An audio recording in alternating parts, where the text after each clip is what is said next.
ইউটিউবে একটা video rank করাতে গেলে, প্রফেশনালভাবে একটা ভিডিও র্যাঙ্ক করাতে গেলে কী প্রয়োজন হয় সেটা আমি আজকের এই শর্ট ভিডিওতে ডিটেলসে মোটামুটি জানাবো। তো ভিডিওটা দেখেন, তাহলে বুঝতে পারবেন, এবং পরবর্তী ভিডিও দেখতে হলে আমার চ্যানেলটি সাবস্ক্রাইব করে পাশে থাকবেন।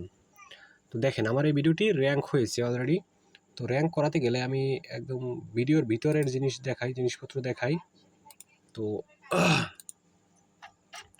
দেখতে পাচ্ছেন, ভিডিওতে র্যাঙ্ক করতে গেলে আমাদের প্রথমে সুন্দর একটা টাইটেল লাগবে। প্রথমে একটা টাইটেলের প্রয়োজন হবে, তারপর একটা ডিসক্রিপশন প্রয়োজন হবে এবং ট্যাগ প্রয়োজন হবে, যেটা হবে একদম প্রফেশনাল ট্যাগ, বা যেটাকে বলে আনকমন, এবং সুন্দর একটা ট্যাগ প্রয়োজন হবে। দেখতে পাচ্ছেন যে কতগুলো ট্যাগে আমি র্যাঙ্ক হয়েছি। একদম ফার্স্ট পেজে আমার প্রথম ভিডিওটিতেই আমার ভিডিও আসে, এবং দেখেন স্কোর দেখেন। তো সকলে এরকম আরও টিপস পেতে আমার চ্যানেলটির সাথে থাকবে।